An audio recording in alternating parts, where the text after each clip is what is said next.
I literally thought she was dying in front of me.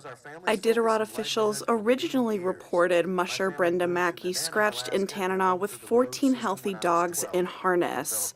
But Mackey and now the Iditarod say that's not accurate. One of those dogs was in her sled and not healthy. And I needed some help. Mackey says she pushed the emergency button after one of her dogs, Jet, collapsed on the way to Ruby. In all my racing years, it's not something I've ever even looked at, and I pushed it. I pushed it like 5 times. But officials didn't come. She decided to turn around and head back to Tanana.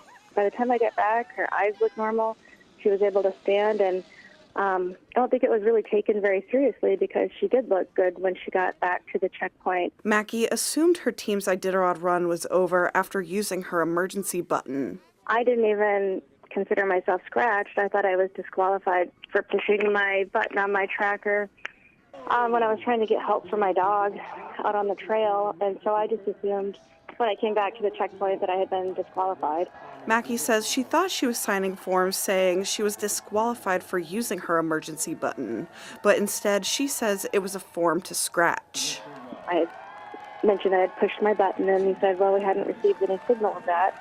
The Iditarod Trail Committee says that's because she didn't activate it correctly. You know, I had this awful thing happen to my dog, and there was that, but then the aftermath of kind of the strange things like that afterwards kind of, you know, they do bother a person a little bit, yeah.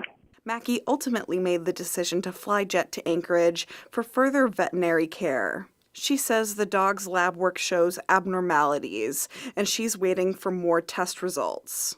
Quinn White, Alaska's news source.